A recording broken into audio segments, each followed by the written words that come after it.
Welcome to Girl on the Gov, the podcast, where our goal is to make politics more accessible and less intimidating. The show features an interview with an expert in the political field, walking us through the many cues we have about politics, civics, government, and more. By providing civic education in the places we are, on our phones, and in the language we speak. And yes, we know we say like a lot. It's kind of the point, because politics needed a rebrand. Happy Wednesday. Welcome back to Girl on the Gov, the podcast. I think I did that in reverse. Usually I say, welcome to Girl on the Gov, the podcast. Happy Wednesday. Yeah. Switching it up on everyone this week. Wow. Yeah. I honestly, I zone out when you do it. So I can't tell you which direction it I honestly do too. I think I block it out every time. But that one felt different. And I was like, you know what? That one might have been different. But look, interesting week this week. Is it? We have a big GOP debate tomorrow. Are you so excited? Honestly, I actually really am. I didn't even register that it was this week. Like, it's okay. This is how I feel about it because I know everyone is going to know. I just feel like I've been constantly like inundated with all the yibber yabbering around the GOP people. You know exactly what they're going to say. Like, even I was reading, I can't remember if this was like time is an illusion as per usual. I can't remember if this was this morning or if this was yesterday. It could even have been Sunday. And I was reading like The Hill, my usual like morning, reading routine situation. And I just skipped the entire section about all of the GOP people. I was like, I just can't. Oh, it's exhausting. I'm just excited to see them up against each other and to see like how they all play it and like if they're going to be fair. Like who can be the most extreme and heinous, or is there going to be a strategy of like who can kind of like walk the line and be a little more normal but still appeal to that base. Like it's just going to be interesting to see if anyone plays it right or how they play it, or if it's just going to be like an infighting massacre, which is like obviously entertaining. So I'm just like very intrigued too. It's like, you're right. I know exactly what they're all going to say. They're all going to say some weird fucking shit that sucks and is going to give me nightmares. But it's just, I think the fact they're all going to be on the stage together is really exciting to me. I don't know. And there's just going to be some really funny clips and things to talk about and things to kind of just like, it's a good moment to scare people about the GOP and remind them who the fuck we're up against. And like, this is all happening. And like, these are the options. And, don't ever come for Joe Biden again when you're looking at these other candidates. Like, yeah, I don't know. I think I also too just have like this mentality, like fate's already like the situation. Trump's and all his rhetoric and DeSantis and all his rhetoric and all these things is like coming to the forefront like every single day. Like, I don't think I think at this point you have to either be scared or concerned about what these people are about, or you've been really like living under a rock. I mean, which is possible, but I just... No, I mean, I think people have been, and like we're obviously exposed to it all the time. It's what we do, so I think we're a little biased. But there's definitely a lot of people who don't, every single day see what these people are saying and don't feel the threat the way you do if you're inundated with it every day. But that's there's fair. I just think it's gonna be entertaining. I'm excited to see what comes from it. And Trump has already recorded his interview with Tucker Carlson, who like I totally just like forgot that he's not even on Fox News anymore, and they don't necessarily know where it's going to air. I think like Tucker Carlson has a Twitter show, but then like Trump hates Twitter, so it's like, where is this thing going to air? But it's like already been recorded. It's not even going to be live, but it's going to be at the same time as the debate. It's just like I can't. It's such a circus. It's such a fucking circus. I'm also so interested to see like how they also the other candidates like play the Trump indicted thing. So there's a poll that said nearly half of Republicans say they would not vote for Trump in a general election if he were convicted of a felony crime by jury in a Reuters poll.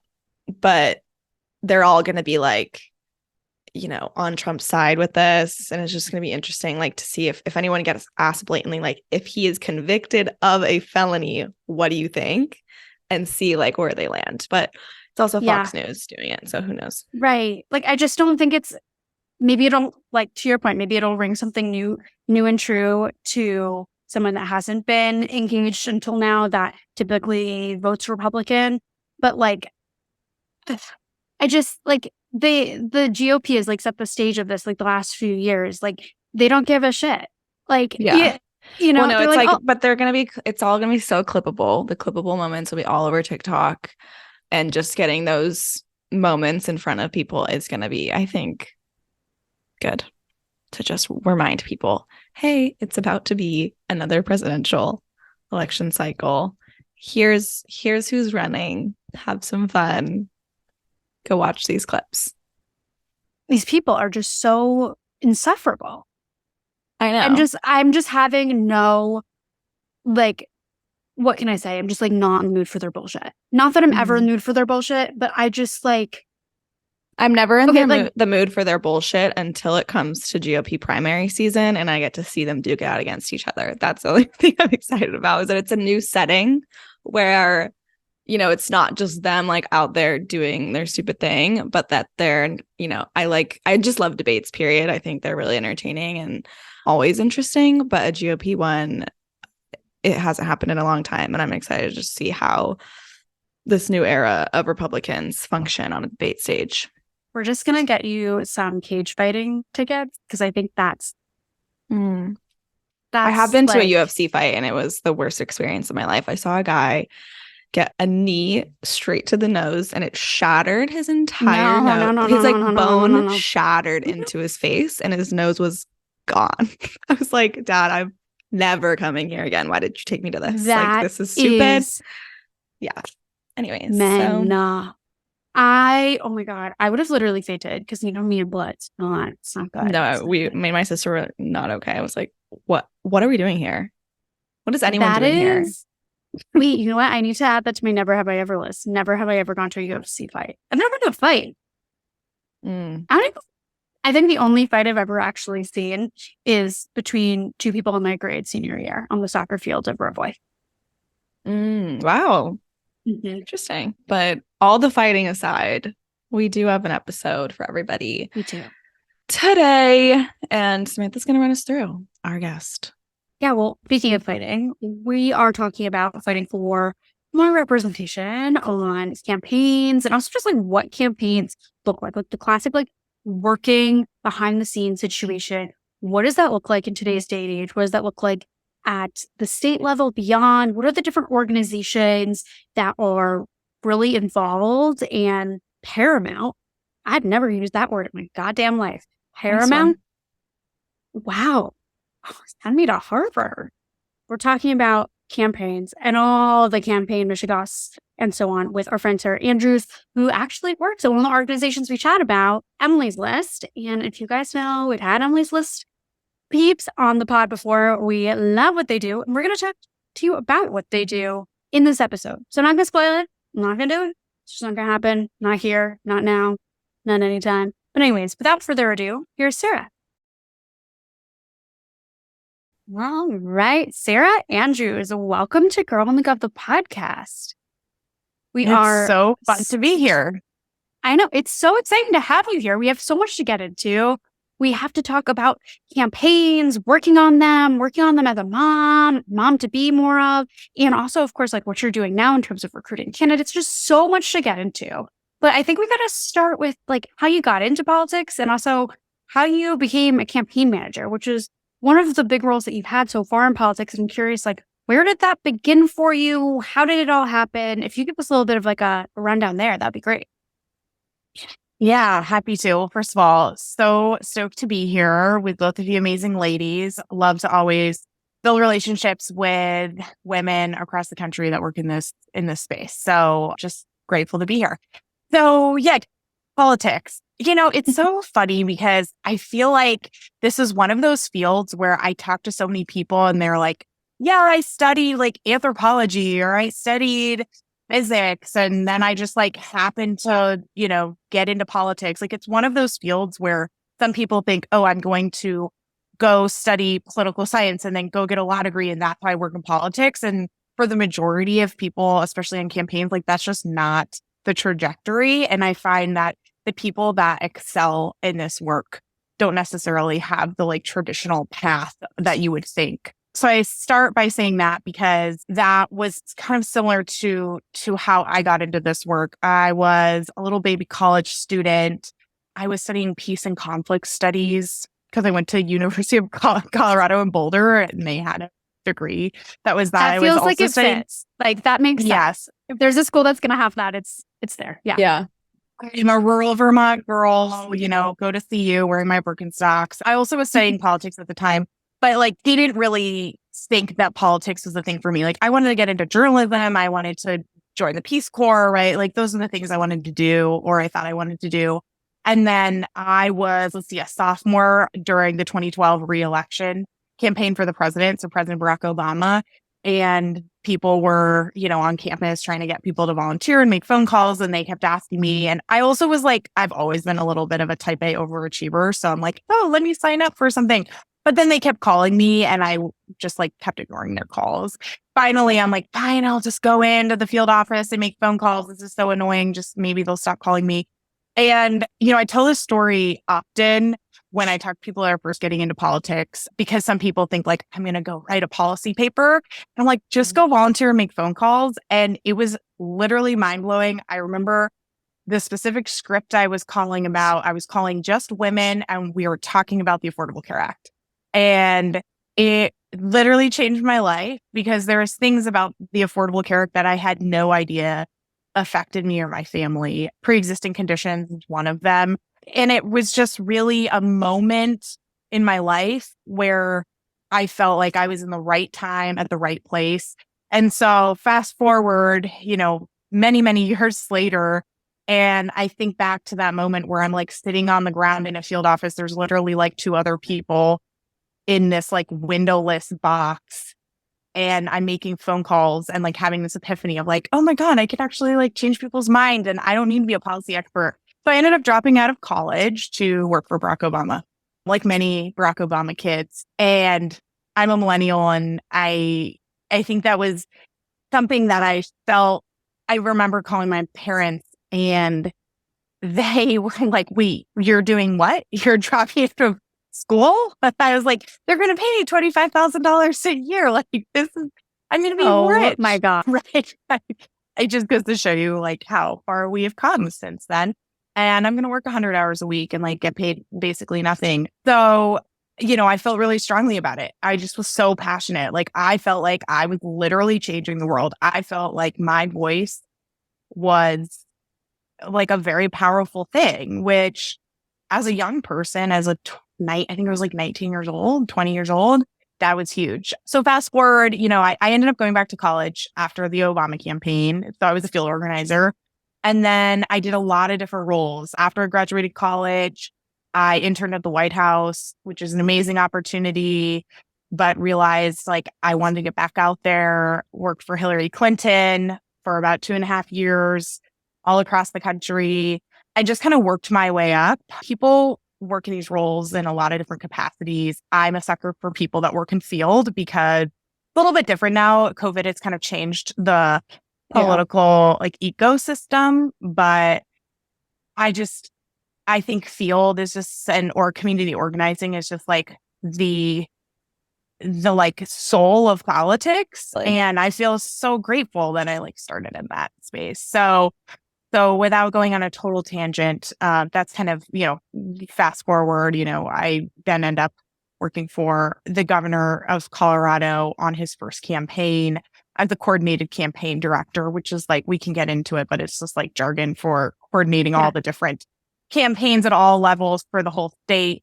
And then this last cycle for 2022, he asked me to run his reelect. And we're off campaigns forever. I like did a bunch of other jobs in between there on the official side, figured out policies, not all that it's cracked up to be, and was like, I guess I'll go do that job. Like, that sounds fun. I kind of fell into it. Like, you talk to people in this space and like, all they want to do is like, go be a campaign manager for a governor or senator. And that was like, not my path. It was kind of just like, well, I guess I'm going to do this now. No, that sounds like really obviously not. That happened because I had worked for the governor for so long, and obviously I'd worked in campaigns. It didn't just like fall in my lap. But I say this to young people all the time that I'm like, keep your head down, hustle, be passionate. Like you're going to end up in good places.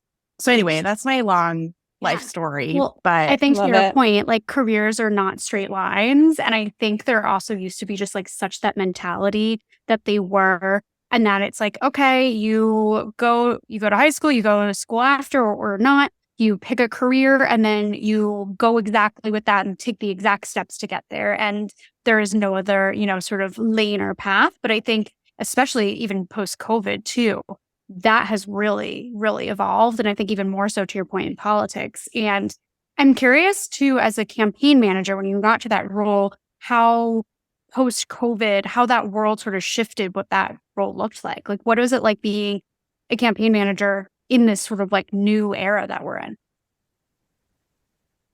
Yeah, so obviously COVID changed a lot, especially when it came to community organizing, right? And we had to figure out different ways to communicate with people that were not door to door, right? And we know that, in this industry, like face-to-face conversations are the most powerful. And so that was something that we just had to shift and evolve. And that happened in 2020. Now in 2022, we were able to go back to in-person community organizing.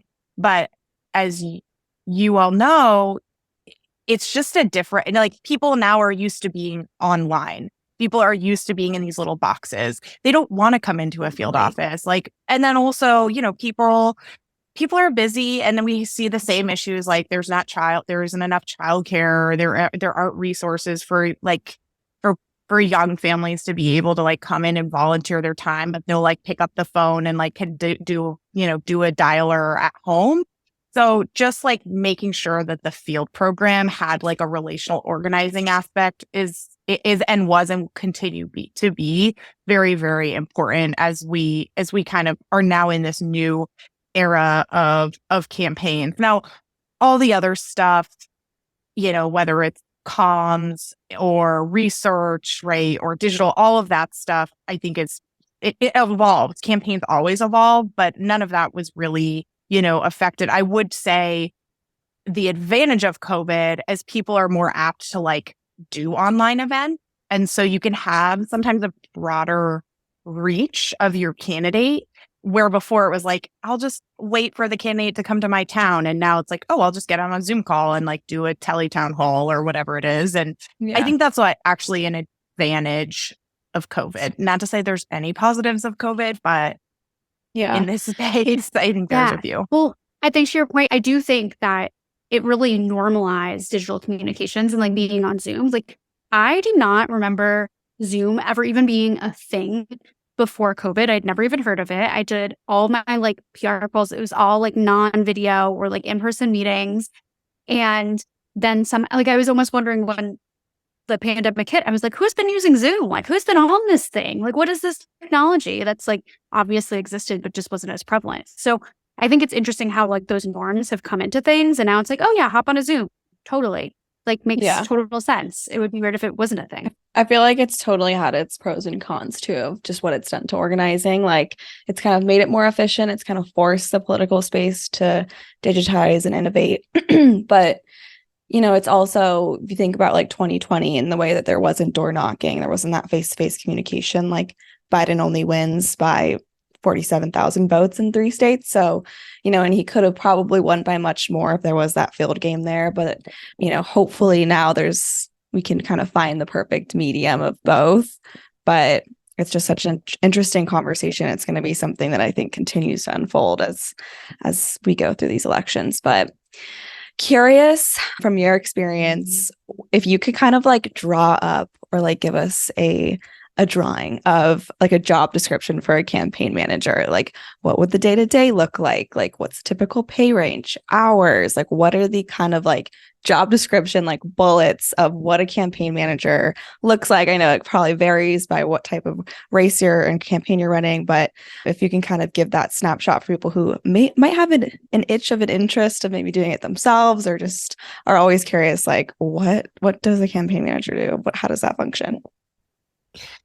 Yeah, it's a great question. And like, there's not a great answer because like, to your point, every candidate and every level is going to be drastically different. So, if you're listening to this and you're someone who just graduated from college and you've been a field organizer, like look at being a campaign manager for a state, like a county commissioner or a state legislator. And that role is going to probably consist, like you're going to do everything. You're going to be the finance director. You're going to be the political director. You're going to be doing political outreach. You're going to be raising money. You're going to be, researching the opponent, placing that opposition. If it's a competitive state legislative race, maybe you're going to be doing some radio, TV, mail. So you're kind of doing all of it at those lower level races, which I think is a great place to start, right? If someone is like itching to do the campaign manager role and they don't have like a ton of experience in politics, like look at local races first.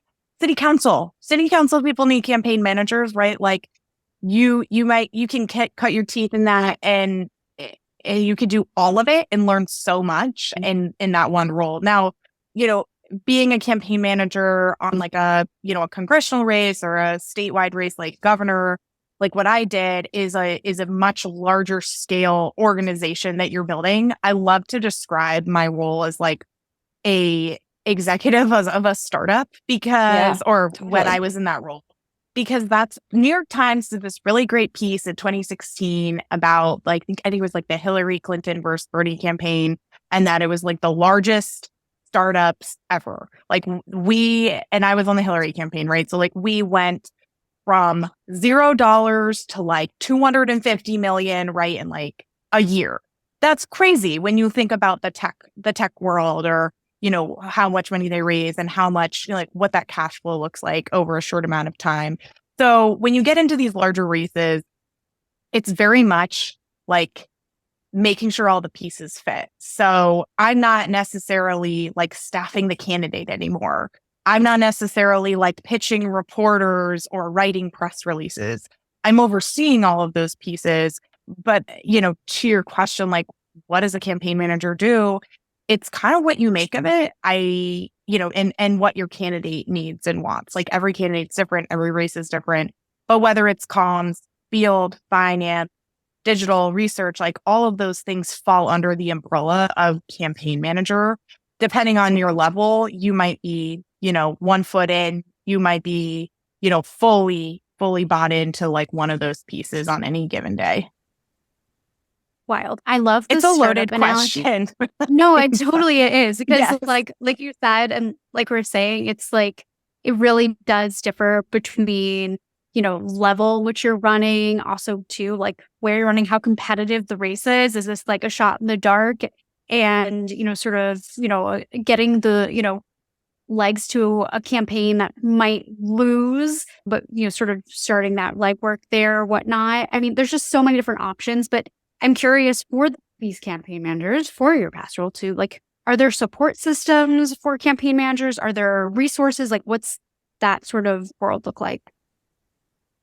Yeah, and every different level, there's usually, a committee or an organization in state or nationally that supports campaign managers. So, anywhere from the state legislative level, there's like sometimes the House Majority Project in some of these states that can help recruit and train managers when they start. At the congressional, Senate, or governor's level, like the Democratic Governors Association, for instance, was a huge support for me. Right, you have these. They're called political desks, and it's actually what I'm doing now at Emily's List for campaigns. So being a support system and basically a mentor, advisor to campaign managers to talk them through, maybe I always like to say, like, I'm part-time therapist, part-time advisor, strategic advisor. because sometimes like campaign managers are just like having a tough day. Like we're all humans, right? And this is tough work. And so you just need someone to like, have a gut check, have a, brainstorm with, figure out solutions and not feel like you're being judged, right? I think politics can be this amorphous blob where it's like, well, I didn't go to some Ivy League school and I don't have a policy degree, so I can't do this, or like be strategic and make, strategic political decisions. And the truth is like, you're probably going to be better because of that. And having these DGA or Emily's List or the D Trip be able to be like a mentor and advisor for campaign managers. And that's like what it's kind of their bread and butter. I believe one of their big pieces that they do is super helpful. And so I always say to people that are interested in doing it, like, you're never alone, right? There's always going to be people out there that are rooting for you, either outside organizations or like people like me, right? That can help and advocate for CMs. Yeah, that's so funny because it reminds me of when we had Emily Kane on from Emily's List. She's the former executive director, right? I think she said that exactly about the like therapist part of it. And I was like, that is just such a special piece of the work you guys do, because I'm sure it's so needed. Plus, like, I feel like all the craziness that happens in politics, even just like on a given day, like you need a venting space. You need like a safe space to be like, I cannot believe this happened. What should I do? Or even if there's not even an action to the vent, it's like there just needs to be a spot for it. Well, and you're just thrown into the fire usually with campaigns. And so to be able to kind of like ask those like quote unquote stupid questions, which we like to ask on our show, to have someone that you feel comfortable like doing that with and like jumping in to have any questions, answers must be so helpful, because not only is it so fast paced, but it's probably just really intimidating space. And especially if you're a campaign manager for the first time and you're supposed to be the leader, and like, who are you supposed to ask? Who's above you that's going to, help you through that. So I think that's such a cool piece of the work you guys do for sure. Totally. And to think about like where a campaign manager's career can go and like what that looks like. Obviously, like a campaign runs and then the candidate either wins or they lose. What do sort of the pathways look like post-election for both of those scenarios? Like if the candidate wins, was typically the path, and what if they unfortunately don't make it past the finish line? What happens there? Yeah.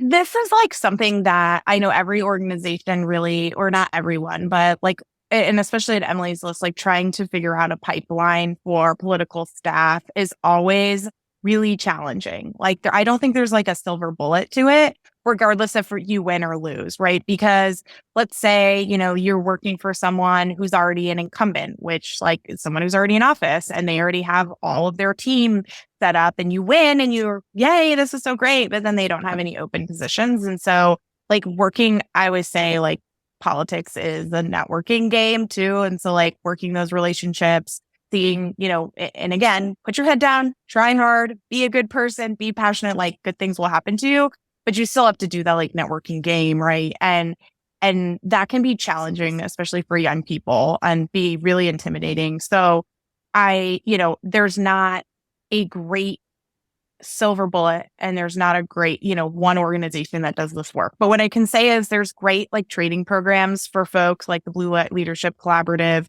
does this. So let's say someone just got off a campaign and they're looking for something, they can go to the Blue Leadership Collaborative, do a campaign management training. We have at Emily's List the finance director training, and then we help, place people onto races. That's for the political space if someone wants to like keep moving up in campaigns.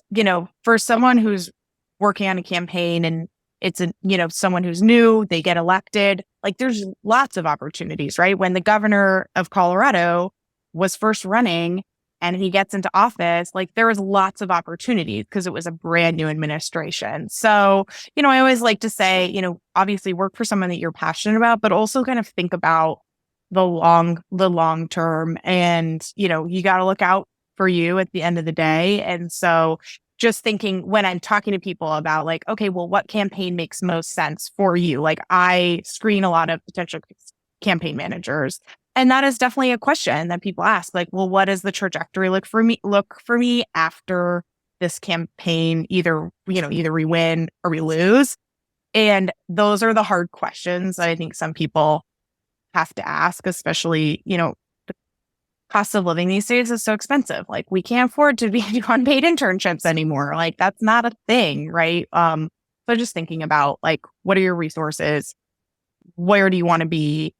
Those are things I encourage people to just like think through. And I'm like a resource for that, right? I'm just an example of a resource. And I'm sure you ladies are too, of like what makes the most sense for folks.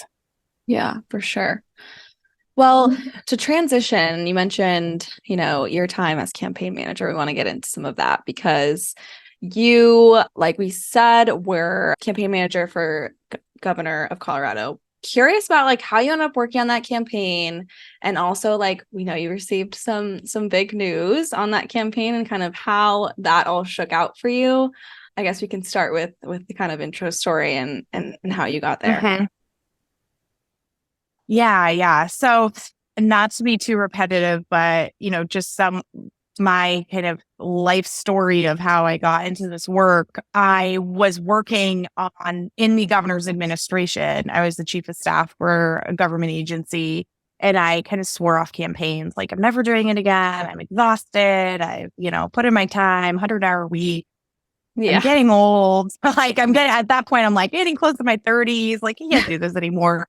And then I was convinced to run the reelect. And, it's funny because I all of my friends in politics always say, like, Sarah, you always say you're never going to do a campaign again. And then you always do another campaign. I feel like that is everyone who works on campaigns. It's always like, never again. That was fun, but never again. And then it's like a drug. You just got to go back at some point. It totally is. Like, there's those people that do like one campaign and then they're done. And then there's people like me who like go back and forth, and they do the political side, so the campaign side, and then go back to the, official side. So anyway, that's kind of how I got into it. Is I was convinced, I was asked, and it's hard to say no when like it's being a campaign manager is fun. Like I said, when you have a long weekend with your friends and you don't feel so good afterwards, you're like, I'm never drinking again. And then next weekend comes along and your friends present you with a fun plan. You're like, well, I'm back. Here I am. Yeah. I mean, that's like the perfect analogy, actually. I'm going to use that. There we go. So yeah, that's kind of how I got into it. So I got married, at the beginning of the campaign of the reelect. I was supposed to get married like 2 years before, but COVID happened. Like many soon-to-be brides. I had to post. I think it was almost 3 years. I had to postpone my wedding. Oh my gosh! It was just nuts. So that was like already in the works, and I got pregnant like really soon after I got married. It was like not something that we planned, but it happened, and I was at that point like,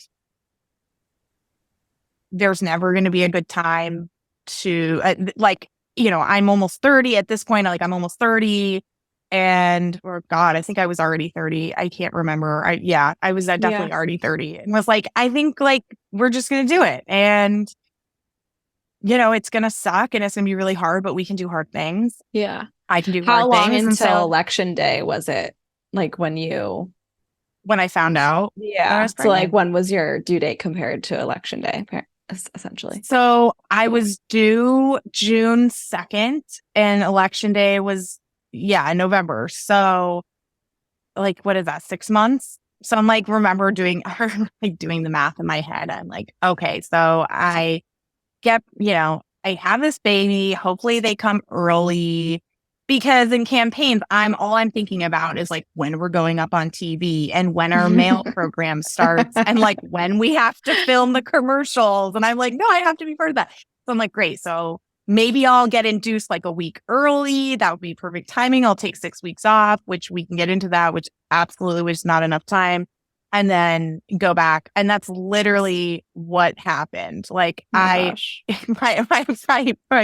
our senior advisor on the campaign kind of gave me a hard time, because she's like, of course you would like plan your pregnancy to the T of like timing. I ended up scheduling an induction to be a week. So I was going to give birth on May 27th, I think, which was like a week before I was due, or my due date. And I ended up going into labor naturally. Sorry, it's TMI, but on May 25th. So my son was born on May 25th. Yeah. So, so obsessed. it was the 26th though. it was the 26th in the morning, like early. Birthday buddy still. Cute. Yeah. Yeah. So it was just funny. So the timing worked out well. But I always say, like, there's never a good time, especially if you're like a working. I mean, it's just a lot for any woman. So much more respect for my mom first. I love my mom, but now after going through that, I'm like, oh my God, I don't know how you did this multiple times. Yeah, I took 6 weeks off and I was working definitely through some of that. And I had a friend, mentor of mine, who took over the campaign for those 6 weeks. I am forever indebted to her, an amazing woman that just believes in supporting other women. So I will do it if someone else needs me to take over their gubernatorial Senate campaign while they're having, getting maternity leave. I will be there. So just saying. But yeah, it was intense. Like it was not an enjoyable thing, but it was like going back to work so early and pumping at debates backstage. Like that happened. Doing debate prep with the governor, pumping, right? Like having my breast milk in the communal campaign staff fridge with these like 20-something-year-old kids who like love my team, but I'm pretty sure they were like, the F is in the fridge. Like, sorry, I have funny stories. Do of, not like, drink this. Off limits. Drink this, like this little lunchbox that I would carry around with me to a campaign events, like staffing the governor. And people like, oh, that's a cute lunchbox. I'm like, no, that's my breast milk. Oh my God. So yeah, it was a wild ride. And I did a few, like, postpartum things ever since, like, Created Not Equal. I started a blog after that just to like talk about my experience being a gubernatorial campaign manager and having a baby with 4 months left to the election. Yeah. It was a fun time. Yeah, because I feel like, campaigns, I don't know necessarily who they're made for, but it's definitely not women. Men. Yeah, but like, even like with men, it's like a lot of the stuff's like inconvenient too, just in general. So I'm like, are they really made for humans? I don't know. Whole other debate. But I'm sure there are so many flags amongst the campaign space that you could say this needs to change for young women, for women in general, for, of course, mothers. Like, but are there maybe like two things that you're like, these immediate things need to change to make this space more accessible?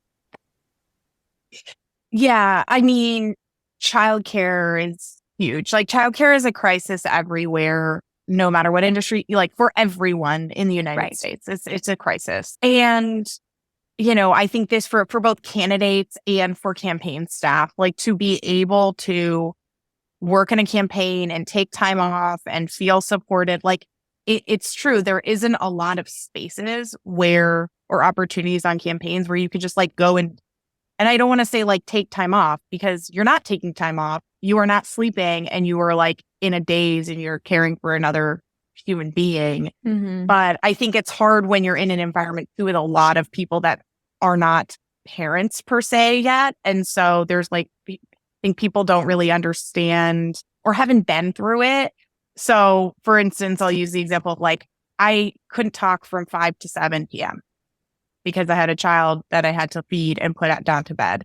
And, some people in the political environment just like didn't understand that, whether like they had kids or not, or whether they just like never, a lot of men in this space that just like never had to deal with it.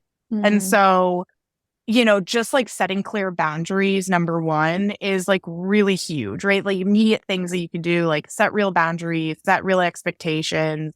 I think obviously having women like me in this space that are open to having staff that might get pregnant. And if they get pregnant, that's okay, because we support women, right? We're a part of the Democratic Party. That's what we do.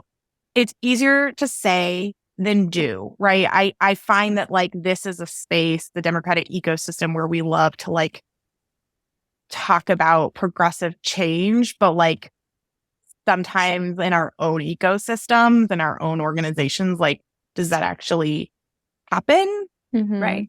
Not all the time. I was just thinking about this podcast before we did it, and a great example. So number two, again, is like going back to childcare, is Luba Gretchen Shirley. Hopefully I didn't botch her name. She ran for Congress and successfully petitioned the FEC to allow her campaign funds to pay for childcare. Ended up starting Vote Mama. So I'm sure you probably know her, or heard of her. But I think that's like a great example of like, what can we do to create a space for women, both candidates. I mean, working at Emily's List, like I see this all the time where people are like, I have a supportive partner at home, but like, let's be honest, like there's usually one person in the relationship that does a lot of the like, that does a lot of the like childbearing work, whether it's like packing the daycare bag or bringing your kid to daycare, or, preparing meals or breastfeeding or whatever it is. There's usually, we call it the double shift, right? Or that's like a term that you probably heard, where you like go to work all day and then you come home to your second job, do laundry, etc. So there's like, I didn't answer your question because you said two things and I listed like a million, but there are a million. So I think it's fair. There are a million. Yeah. I'm curious too. It's such an interesting conversation in the scope of looking at campaign managers or just campaigns in general, since it's such a short, time period of when you're working and doing that role. Typically it's like around a year. So it's really interesting too, because when you think about kind of like some of these reforms we're looking for with like extending like maternal leave and like making that a better option for women, like allowing them to have more time to tend to their child after they give birth, or more time off before they give birth. But it's like in a campaign, by the time you get all that time off, like the campaign's over, or that it's not even, it's like, is there ever pressure? Or people like just step down and then like next election maybe, or we'll help set you up on this other role? It's like, what is the solution for that specific like scope of work of like a timely like campaign role? It's like such a tricky spot to be in, because it's like the best solution would be giving moms more time off with their child and to be able to like heal and take care of themselves and like, all of that. But also the campaign's over. So it's like, then we lose this career opportunity. It's just like tough. And let's be clear, like, I think also what fuels, and I'm not blaming men at all, but like, there's plenty of men that have kids on campaigns. You just like don't hear about it because they go back to work 3 days after their child is born and their partner is at home caring for that child and not in the workforce. So, that also happens, right? And I think that it's just like not right in front of our faces. And I think like paid family leave is something that is also just a crisis in our country. Like it's just, it's crazy that we don't support men and women after they have a child, whether you give birth or not. It shouldn't matter. Like it's really a broken system that we have. And I think it goes to the crux of your question, which is like, what do you do? And especially on campaigns, like you said, where it's like it's a set time. So you can't just like come back. Like you have to kind of pick up your work later. It's like, no, there's a deadline. Yeah. I mean, I have a friend who is a man who works in campaigns, and he had on his second child when he was managing a congressional campaign, and like literally no one even knew. I remember he was like, "Oh, my wife's due in 3 weeks." And I was like, "Wait, what? What are you doing? What are you doing?" And he was like, "Well, I'm going to go to the hospital and then I'm going to go back to work like right after." Yeah. The way I would murder that man would be dead. He would be 6 feet under. He would be swimming with the fishes. I'm just putting it out there in case any very hot billionaire but like liberal men are listening to this and think about proposing to me. That is your warning. Anyways, he's a wonderful person, but I just was like a exit, right? It's like, because he could do that and no one, like he didn't actually have to like go through but also like surgery or and it just makes sense, especially given the scope of work. It's like he has to kind of get back on it because there's this big election day that we have to be prepared for, and that there it's like literally the clock is ticking, but like women don't get that luxury with the specific job. So it's like it's hard. And again, but in like the regular corporate world, like, yeah, he better be like taking time off and like taking care of his, partner and his child. But if you don't have that luxury with the campaign, then like you kind of should go back to work just like you did. But like you obviously had to go back to really hard circumstances and deal with, having a new child, which is just, I plan to go into a dark hole when I have a child. Like nobody talk to me. It's just me and my baby. Goodbye. Maddie's in a cocoon, and no one is searching for in isolation. Yeah. I mean, no, but one I probably should have done. No, but I think it also makes me wonder too if like the way that we campaign in general needs to change. Like, is it also too like changing how far in advance campaigns begin, or changing sort of like the scope of work or the structure of a campaign? Like, is there anything in that realm that you think could change that would also, I think, also paired with childcare that could like really help? It starts at the top. I mean, I hate to say it, but like this is an institutional problem where it's all about, I mean, with business, it's all about the bottom line. And with this industry, it's all about winning. And when you kind of take a step back, what does winning mean? It means spending the least amount of money. It means start having the smallest runway. It means being the scrappiest. And so fortunately, the institutions of political campaigns are not necessarily set up for, women or candidates, right? Who also are women, right? To like care for young children, have a baby. I mean, this is like why Emily, just to come back to Emily's list, like another reason why Emily's list exists and why we started over, almost now 40 years ago, was to help break this like institutional problem, right? This is why we had a Congress that was majority men. Like we still only hold 28% of the seats in Congress. Women only hold 28% of the seats in Congress. And this is because of like a societal, or institutional breaking point. Like I think again, we go back to like talk is cheap. Like how do we actually make change and from the ground up? And like that's what Emily's list does, right? We like give women the resources. I was talking to a woman, a consultant who's based in Chicago. She's much older than me. She's been in this work for many, many years. And she was saying, gosh, like,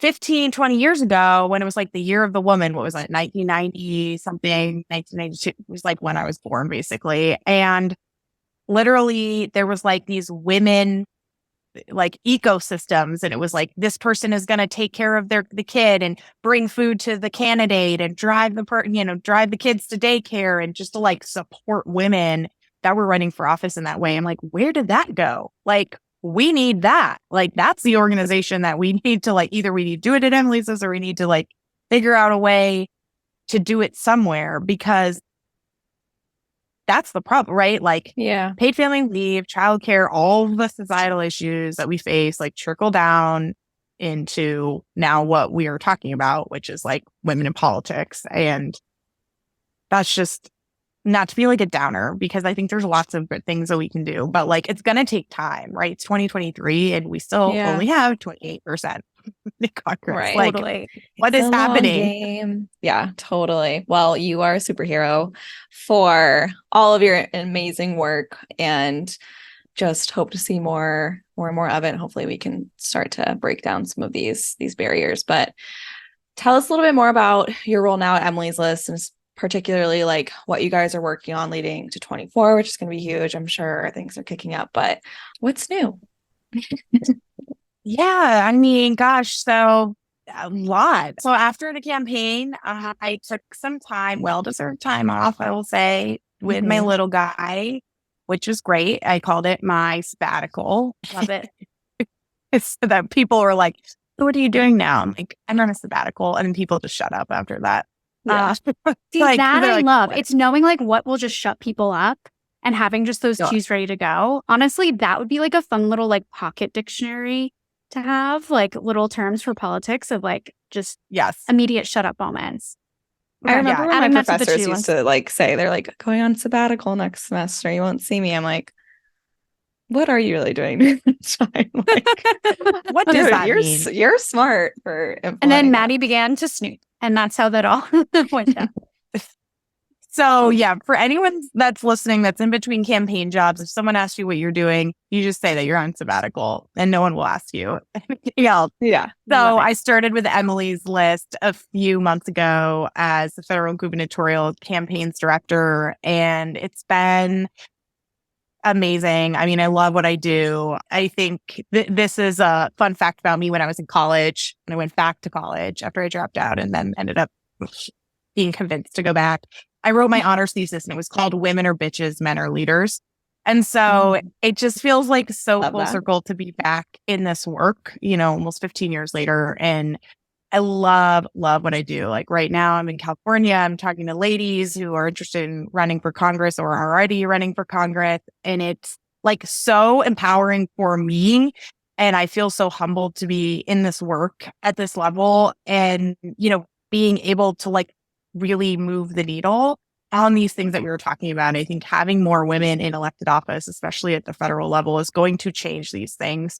It's already changing things. We've seen a few policies come down or, you know, get into law the last few months, which is really exciting, that help pregnant people, that help women. But we're just going to see more of those when we have more women elected to office. So in my role at Emily's List, you know, I do kind of a full gambit, whether it's recruitment, whether I kind of love to say I'm like part-time therapist, again, part-time, you know, political advisor to many campaigns across the, you know, my region for the country, everywhere from Congress to governor. And so it's an incredible privilege to be able to work with these women.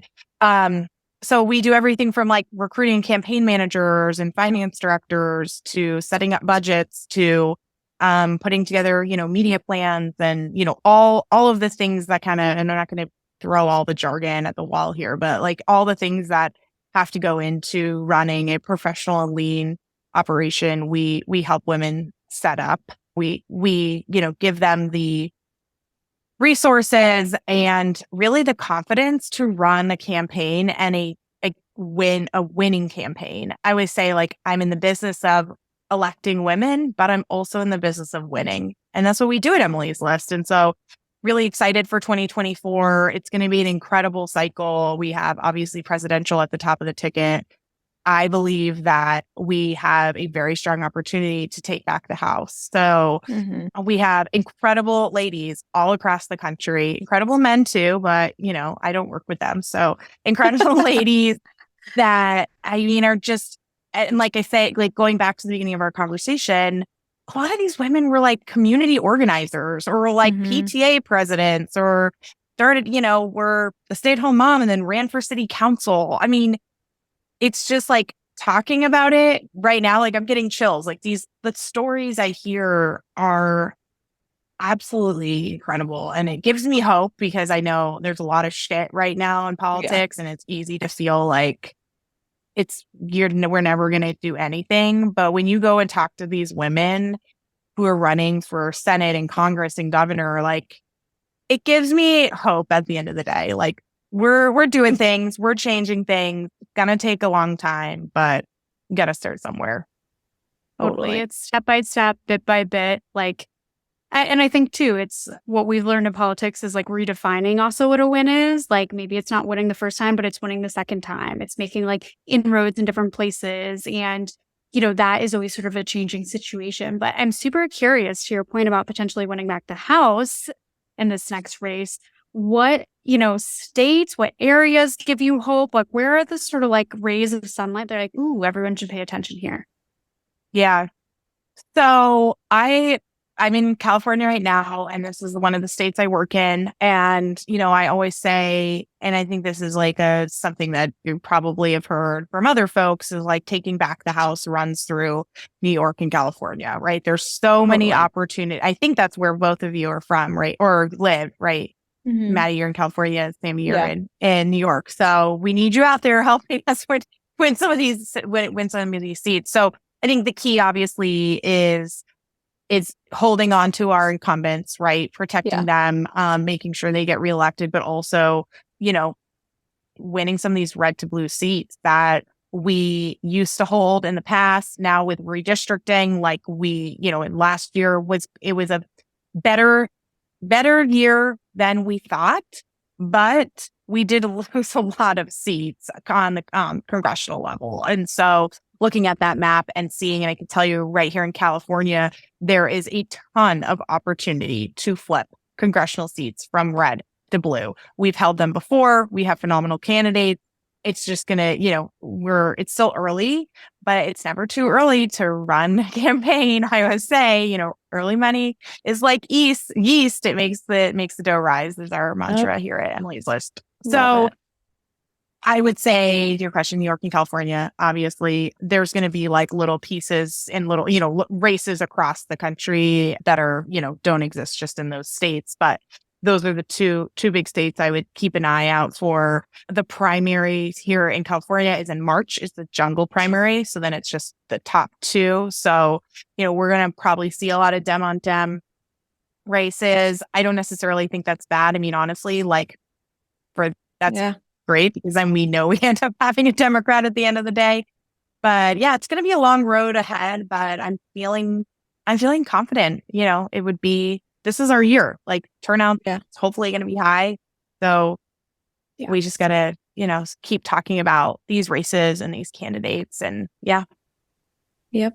Agreed. Totally. Plus, I mean, all the other side is doing is having like Lauren Boebert and, Marjorie Taylor Greene fight each other. So I think we're in a good spot. I really... So bad. Yeah. And they're just, so many things the other side is doing that we will save for another episode perhaps. But thank you so much for this amazing conversation. We loved hearing your story. We loved digging into all of this campaign manager stuff. And I think your insight is super helpful for people who are just curious about the space or maybe want to get into it as well. So thank you so much for coming on. We appreciate you. I appreciate both of you ladies. You're amazing. Thank you for all that you do. You too.